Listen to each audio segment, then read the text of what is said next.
नमस्कार दोस्तों आज हम सगुण भक्ति धारा शुरू करने वाले हैं। तो आइए इसके कुछ महत्वपूर्ण तथ्यों को जान लेते हैं। सगुण भक्ति धारा का उद्भव और विकास कैसे हुआ और इसके बारे में कौन से हमारे विद्वान हैं और उनके क्या क्या मत हैं वो भी जान लेते हैं।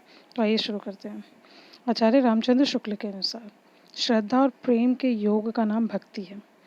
आचार्य रामचंद्र शुक्ल क्या कहते हैं कि श्रद्धा और प्रेम के योग का नाम ही भक्ति है। भक्ति साहित्य में प्रस्थानत्रयी उपनिषद, गीता तथा ब्रह्म सूत्र को कहा गया है। तो प्रस्थानत्रयी उपनिषद में गीता और ब्रह्म सूत्र को कहा गया है। आइए आगे देखते हैं।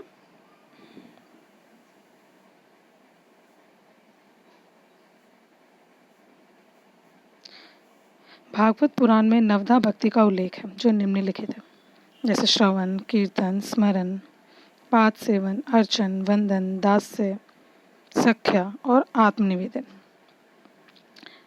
इसी प्रकार आइए आगे देखते हैं।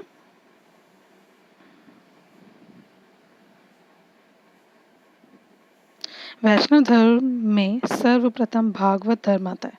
अगर वैष्णव धर्म को देखें तो सबसे पहले भागवत धर्म आता है और भागवत धर्म के बाद क्रमशः और क्या क्या आते हैं, सातवत, पंचरात्र, नारायणी धर्म का उदय होता है। इसके बाद सर्वप्रथम भागवत।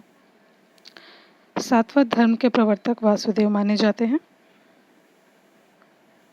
वैष्णव भक्ति का उदय दक्षिण भारत में हुआ। ये तो आप सभी को मालूम है कि वैष्णव भक्ति का उदय दक्षिण से ही माना जाता है।